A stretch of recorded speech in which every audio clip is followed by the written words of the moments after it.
Wednesday, Georgian Bay. Welcome to this week's episode of The Scoop, your backstage pass to the people, stories, and conversations shaping our community. I'm Janine, and I am so excited to introduce the inspiring guests we have lined up for you today. But first, our fabulous co-hosts, Katerina and Nadia. Hello. Today's episode is all about acting on stage and on screen. So that makes me want to know, who is your favorite actor or actress? You go first. No. Oh, man. me, with the list. Prepare for the list. Prepare for the list. Janine, you go first. Yeah. Okay. Denzel Washington. Oh my God! On my faint surprise, but true. I know when I knew he was on my favorite actors. You remember Training Day? Mm-hmm. Hated that movie. I'm so sorry, but it's true. But when he said King Kong has nothing on me, type of thing, I was like, his character drove me crazy. But credit to the man, because apparently that was not scripted. Mm-hmm. Okay. They had one take, and he said when it was done, I hope you got it because I can't do it again. Okay. That was completely all him. The man's a fabulous actor. I could give some lists, but no. Denzel Washington is it. Okay. Okay? The man in the movie is genius. Okay? That's it. I mean, I don't mean to sound cliche, but I have to go Meryl Streep, just from everything that she's done in her career, but also because I hate/love it when an actor that you know and love, and you're like, oh yeah, well, they're an actor, and then they turn around and they can sing, and you're like, what? Why were you born with it all? And so when Meryl Streep, she was the witch in Into the Woods, and I was like, hate you, love you. Yeah. You just made it to #1 for me. So, Wow. and that role is Okay. killer. So yeah, I can talk about Broadway actors too, but like Kristen Chenoweth, who was also whatever. But I digress. I'm sure you also have a list. Yeah. I'm sure. Yeah. Positive about that. Yeah, wow. Kat? Obviously, both of those actors are on my list, but Sir Anthony Hopkins 100%. for me, and Nicole Kidman. I mean, every performance that she gives, she just like completely transforms, and I believe fully that it's the character. She gives everything, and it's so varied and different. So she's one of those people that I like can't get enough of on screen. Sandra Bullock too. I don't know. She's just like her so energy, likable. her energy, and like the positivity. Like I could watch anything. I don't care if the movie is good or bad. If like some of the actors are honestly, if they bring the performance, I am in there with them, and I really enjoy it. So Melissa McCarthy's like that for me too. Oh, She's really? like terrible movies. Yeah. I'm like, but it's a Melissa McCarthy Yeah. movie. I'm like, Yes. I'll watch it. they're just Bridesmaids. enjoyable. Yeah. Very enjoyable people to So yeah, a little bit of like obviously people that have the skills and the talents and everything that they bring, but also themselves as people, that what they bring to that role, each role in each film is very captivating on screen. So just a few. That was a very short list. I have a bigger one. That's pretty good. I'm impressed actually. All the sirs and dames. All the sirs and dames.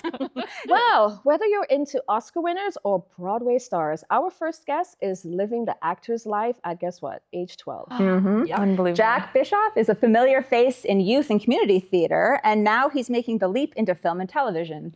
He's recently shot an exciting new project that he can't talk about just yet, but trust us when we say you will want to remember his name. Awesome. Jack, thank you so much for being here today. Okay. Let's get started with your story. How old were you when you first got into acting, and what made you want to try it? Well, I think when I was like 3 or 4, I was like kind of a toddler. It was in preschool, and I would show up every day. And they would actually make like a little stage for like me and like other kids. We would all like perform, just have a good time. And that was really encouraging, and that kind of got me into like the arts and that kind of thing. And then I showed up every day in a new costume. So like one day I'd be a fireman, the next time a police officer, and the next all of a sudden I'm Batman. So that kind of thing. That's very cool. So right away you liked being like on stage and performing for people, for your kids and for everybody else that was watching? Yeah, I've always enjoyed that. It's just, it's always been like a part of me. And instead of like moving forward into like sports and that kind of thing, I would focus more on acting because I find that more enjoyable. What do you love most about acting and performing? And do you have a favorite role that you've played so far? Let's start with like my favorite thing about acting, I'd say, is how I can change people's emotional state with like my character, and how I can portray a character on stage and then just pull off stage, and all of a sudden they'll be like, wait. Yeah. But you were, excuse me? And that's always a cool feeling when you can get somebody so intrigued by you playing a character so well. And do you have a favorite role that you've played so far that you can talk about? Yeah, that's really hard. When I was in Moana, I played Maui, and then there was Charlie in the Chocolate Factory when I played Charlie. Oh, cool. It's between those two roles, I had a really good time, and like the audience loved everybody on stage, and everybody was so nice. It was just overall great time. I've been in so many other plays, and all those other plays, still we had an amazing time. It doesn't matter if you're a main character or not. It's more if you have a good time. Yeah, with the group, with everyone around, with the performance aspect. Yeah. It was like the people who surround you, and playing that character and seeing all these other people portray their character and getting to act as totally different people, and then off stage you're best friends with them, and then as soon as you get on stage and all of a sudden you're like enemies. That's a good time. That's a good time. That's always a good time. And you have worked with both on stage and on camera. What would you say is the biggest difference between the two mediums? I would say film is a lot like easier because you get to take more than one shot. So if I were to mess up a line, or if I'm supposed to sing a song and then all of a sudden, boom, I messed that up, you can just retry the take. In plays, it's more as soon as I get on and I go to sing, and then if you mess that up, you just gotta keep going. It's like you gotta, like, it's like singing "You're welcome" instead of saying "You're welcome," saying "Thank you." You can't like change that when you're playing Maui or something like that. Has that happened to you on stage? Yeah, I think that's happened to most actors, like on stage. That's like that's a pretty basic problem. But I mean, that's only on like the first show. If you do multiple, it's like you then get you just so used flow to into it, right? Yeah, that repetition. And do you like that? Is it different every time that you are on stage? Like if it's the same play, but every day that you go, is it a little bit different for you based off of how the other actors play, based off like the audience as well? Or do you just kind of stick to what you love and dig deeper into the character, bring out more of that? Well, I try and be like a method actor where I try and get into character as much as possible. And then when the audience is better, when they're like clapping and cheering as much as they can, that makes you want to like act better and better, because you're like, these audience are loving me, I'm gonna keep doing this. Where if you don't have as good of an audience, it's like, I'm gonna be like droopy, I'm not gonna have as good of a time, you know? So you feed off the vibe from the audience. I do, I feed off That of energy. the audience. Yeah. How do you feed off of a camera when you're on set? Ooh, well, it's more like I'm energetic because I'm surrounded by all these amazing people. Even then, it's like, so long as you're having a good time, we're all cracking jokes like behind the scenes, and like if I were to get like a line wrong, all of a sudden we'd all be laughing, because it's like when you mess it up, when you're supposed to say like, yeah, and then all of a sudden there was a slap, and then you go, uh-oh, then there was a clap, and then everybody would start laughing. It's a good time overall. And you don't need like an audience always. It's quite a big difference, if I'm being honest, where you have a crowd cheering for you. You're more nervous actually in front of a crowd than you are on film. But I think that's really it. I know that you've recently filmed something you can't talk about just yet. How hard is it to keep that kind of a secret? It's like on the tip of your tongue, right? You're like, It is, it really is. Because once you announce like that you're doing something, everybody wants to immediately know what it is. Like that's a thing for a lot of actors. And then when people like ask me what it is and I say, I can't say, it's like you want to say so bad. But the best I can do is tell people when it's coming out and like where. I can't say like where to look for it. I mean, if only, but like that's like in my contract, so that's hard. So when is it coming out? Can you tell us when? I think I can, yes. September. Okay. All right. okay, Something so to look soon. forward to. Yeah. Nice. Yeah. And you are only 12, so this might seem like a very long ways away for you, but where do you see yourself in 10 years? I've thought about Broadway, and I've thought about like, the dream is to be on screen playing like bigger roles. Like my dream role would be to play like a spy or like Batman or something like that. That would be so much fun. That's very cool. I really like Christian Bale, so that's like a lot of the roles he portrays. I'm like, oh, I'd love to do that. That looks like so much fun. Is he your favorite actor? He's on my list. I have a pretty long list, like you guys said earlier. I really like Margot Robbie and Ryan Reynolds, and Margot Robbie is just a really strong, independent woman, and she portrays her characters so well. And the adjustment where when I watched Barbie with my sister, and I know that sounds like a weird movie for me to go to, but like when I went to see it, I thought like, oh, this is like, she just played that character so well. It was so enjoyable, and it was such a difference from when she played Barbie to when she played Harley Quinn. Like when one of the scenes in Harley Quinn, it made me laugh so hard when I saw all the guys were going to rescue her and they were like crawling up the wall, and then all of a sudden she's like taking out guys inside, and then she just walks out and she sees them like crawling up a wall, and then she's like, oh hey guys, what are you doing? And then they look down at her, they're like, rescuing you. So comedy is definitely in the works for you, in the cards for you too. I'd like to do some comedy, some action, maybe some comic book characters like Batman. Well, listen, we wish you all of the very, very best. Thank you so very much for being here with us today and for sharing a little bit of your acting life. Very exciting. Of course. Thank you so much for having me. I had a great time.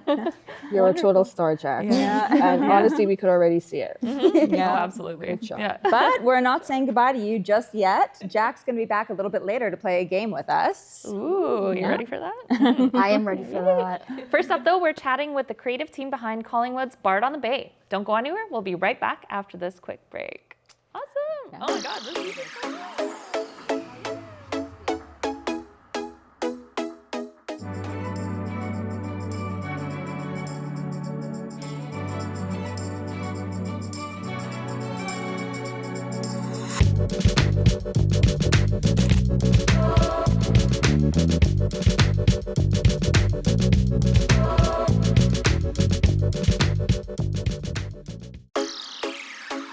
Welcome back to The Scoop. From rising stars to seasoned pros, our next guests are part of the collective behind Theatre Georgian Bay. These actors have staged several productions across Georgian Bay, but are best known for their annual Shakespeare shows at the outdoor Shipyards Amphitheatre and Green Space in Collingwood.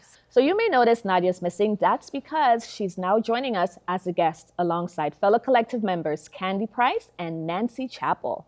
Nice. Ladies, come on out! All right, ladies, let's start at the beginning. Okay, so how did the Theatre Georgian Bay come to life? Well, I moved to Meaford in 2014 and immediately found a way to get involved in the arts. And so the people that I was connecting with, we decided that there wasn't enough professional theater that was homegrown in our area. And so we were like, why don't we start something? And we cast out some lines, and all of a sudden the town was on board, and they were like, the town of Collingwood specifically was on board for us to do a summer Shakespeare. And one of our co-founders, so I started this with Stephanie Fowler and Cam Oates were my other two co-founders. And Cam had an affiliation with Stratford. We rallied everything and put a post out on the interwebs. And all of a sudden we had like 400 resumes that came our way. And we were like, no, we don't have money. That whittled it down, we just wanted to put on some shows with professional people. So we had to narrow it down to people who lived in the area. And we basically collected a group of like-minded collective members to kind of start this company. And we would operate under a profit share system. So it was basically just a couple of us sitting around having coffee and being like, we should start our theater company. Yeah, we probably should. How do we do that? Boop. And then all of a sudden, the collective has grown and changed, and 10 years later, we're still going strong. So Candy was with us from day one. Yeah, I remember. Yeah, I remember coming to meet you guys. It was actually in this room. Yes, Yeah, it was. yeah. Yeah. Yeah, we held auditions and pretended we knew what we were doing. Fake it till you make it. Yeah. I couldn't tell. It seemed very... Well, we started pretty big. We did a handful of shows that first year, and gradually have whittled it down to our summer Shakespeare that we do every year at the Shipyards Amphitheatre in Green Space. Yeah. So what inspired that whole idea to actually bring it to the amphitheater? That was partially Cam, partially the town and the location. And then, but I'm going to turn it to these guys because what's kept it going is actually the more interesting question. Because that first time it's like, wow, that was a success. But then we did it again and again. And Candy's sort of taken the reins in the company. She's stepped in a directorial way and very much sort of she's the mama of the group kind of way. So Candy, what do you think brings audiences and why do we do this every year to ourselves? Yeah, we do ask ourselves that question sometimes. Why are we doing this to ourselves? It's the space, as you mentioned, is really kind of magical. It was a relatively new space when we started it, so not a lot of people were using it. So the town was very enthusiastic about having someone come in and do shows there. And because it backs onto the water, and you've got the water and the birds and the weather and all of this and the group of people all coming together and seeing old stories from hundreds, thousands of years ago. It creates this sort of magical atmosphere. That's what draws us back every year, I think. Yeah, you basically don't need a set because you're just like, well, but look, it's so pretty. Yeah, yeah. So how does the collective work as a producing team? Well, Nancy's our newest collective member. What have you observed, Nancy? What have I observed? Well, I've been involved with Theatre Georgian Bay from an acting perspective for, I guess, 5 years now. And this will be my 4th show with them. But this is my first year as a collective member. And basically we act as co-producers. So we all pitch in, we start hopefully the year before we present the show. And we each take a chunk of the work that's required. So there's work required around obviously marketing and script development and casting and auditions. And so we each take a chunk of that basically, and we have collective meetings pretty frequently. And then once we get our production team in place, then we start production meetings very regularly up until the run of the show. So there's set design. We all get to collaborate, and although it's usually quite minimalistic, we do need a few things on the stage other than just us. And then we usually tap into somebody who's got some talent in the department of costuming, and then setting rehearsals, and then off we go. And here we are. And it's a very compressed rehearsal schedule. It's a very professional rehearsal schedule in that we basically have about 3.5 weeks. Yeah, so a huge part of the year leading up to is also grant applications and liaising with the town and making sure all those ducks are in a row. Because theater, despite our goal to make everything accessible financially for our audience, still costs money. So there's fundraising and grant applications that need to happen, which I keep looking at Candy because she's been our ringleader in that department. Yeah, well, like right now, at the same time as producing the current show, Nancy and I are working on a grant application for next year's show. So these things happen kind of simultaneously. And Stuff ahead, right? yeah. Yeah, it's pretty much a year-round activity. Yeah. It ramps up over the fall into the winter, but it is still something you got to keep your finger on it throughout the whole year. Otherwise, those apples, they drop, which is not a good thing.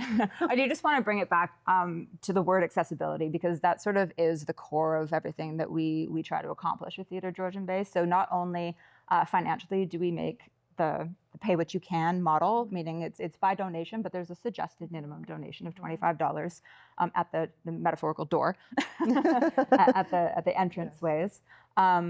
But I mean, if you're a family of 4 and that's not what you can afford, we're just grateful to be able to bring some Shakespeare into your lives. But accessibility translates also into the scripts that Candy adapts. She takes an epic script, somehow turns it into about 90 minutes, which is palatable, no intermission, and the way that she directs it and that we all perform it is very integrated with the audience, and it's very audience sort of. So audience participation is a big part of it? I wouldn't call it participation, just involvement. Okay. Yeah, because we're out in an outdoor space without lighting, without tech, really, of any kind. We are in direct contact with the audience. We can see them, they can see us. Shakespeare has many things that are in his plays where characters speak directly to the audience. So we include those. Sometimes the actors come through the audience. Sometimes they'll talk to go and sit down with someone in the audience if it's appropriate and actually speak to them.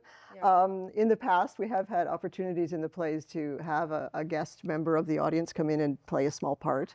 We don't have a space for that in this particular play, but so anytime we can do things like that, we bring them in.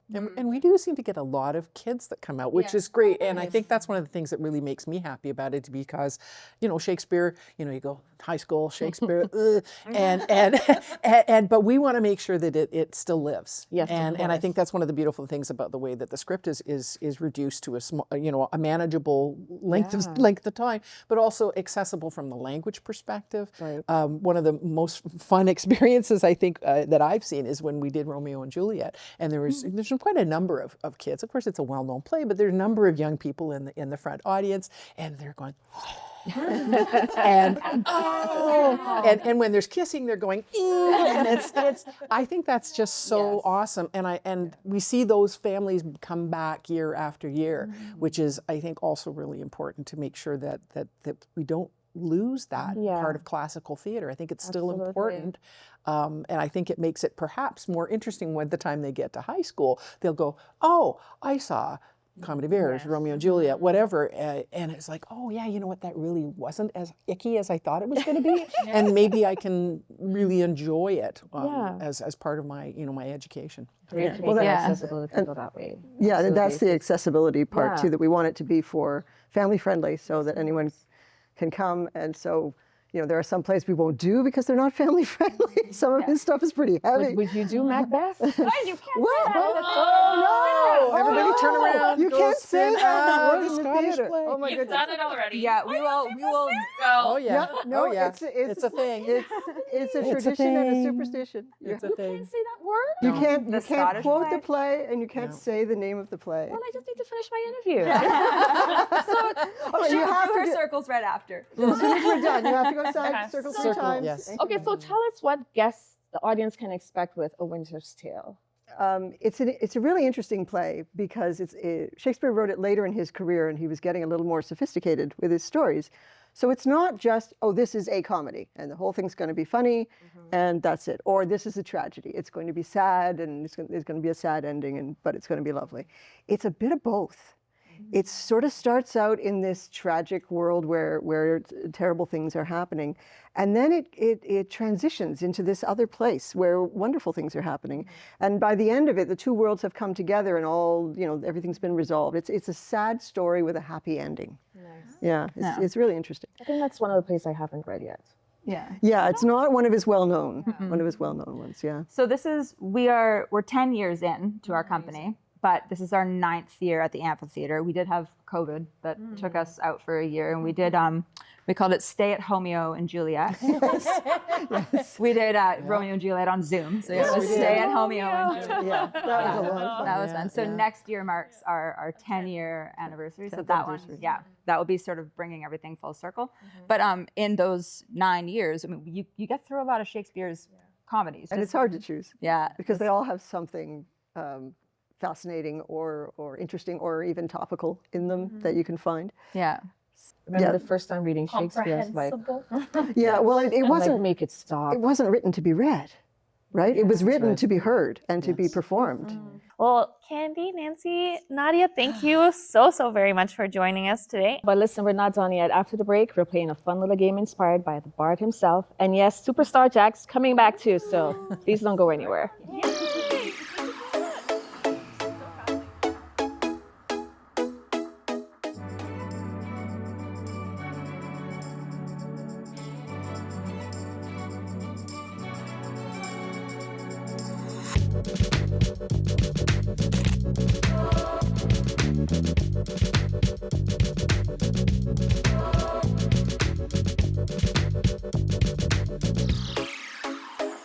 Welcome back to The Scoop. We're here with some of the collective members from Theatre Georgian Bay and one of Georgian Bay's finest young actors, Jack Bishop. So we're switching things up with a game called Bard or Band. So, everyone, this is how it works. In front of us, there's a stack of quotes, and each of you in your hands have a little sign. One says bard and one says band. So bard is for a Shakespearean quote. Band is for a Canadian song lyric. Ah. So they're all mixed up in here. Don't think this is going to be easy because you'd be surprised how deep some of these lyricists are. All right, so we're going to go around the circle, starting with Nancy, and you're going to take turns reading them out loud. Now, the more dramatic you make your reading, the better. And extra bonus points for a British accent. Oh, well. I am not playing because I'm keeping score and also because I know all the answers. Go ahead. Pick anyone? Nancy's up? Yes. Okay. Okay. All right. Okay. My words fly up. My thoughts remain below. Ooh. My words fly up.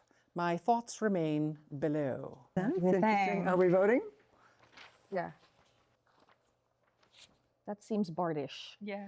It does, but it also... You are correct. Oh. Yes, Yay. it is from Okay. Hamlet. Ah. Candy. All right. By the pricking of my thumbs, something wicked this way comes.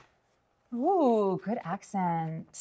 It's also the name of a movie. Bard, bard, bard, bard. They all have bard. You are That's correct. right. That is from And- Nick.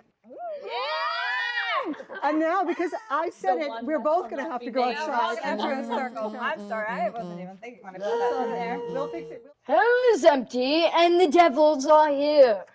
Ooh. Do I get to vote still? Yes. Yes, 'cause you don't know. The answers aren't on there. Yeah. Band. I feel like that's a song.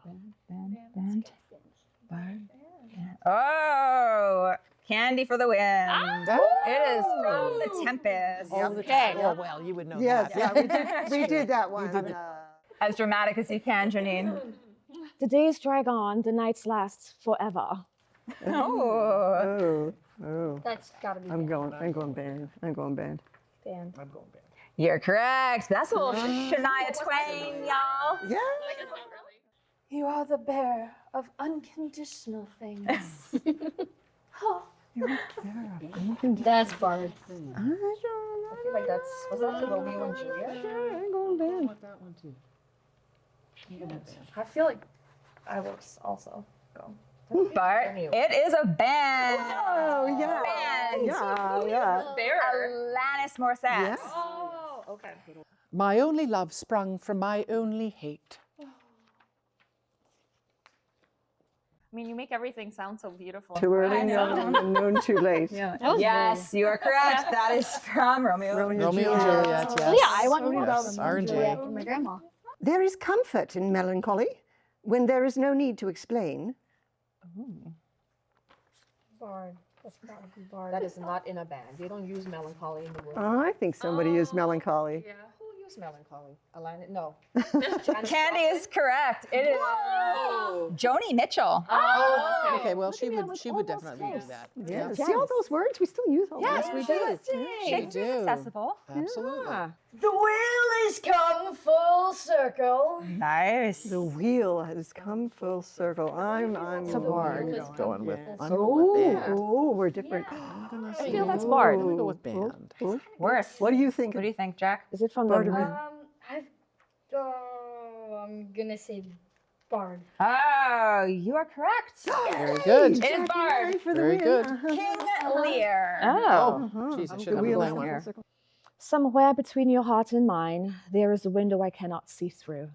Oh, isn't that pretty? Shakespeare has It's pretty. Shakespeare kind of does that kind of thing where it's like it doesn't Somewhere rhyme, between but your like heart it and like kind mind. of hits you.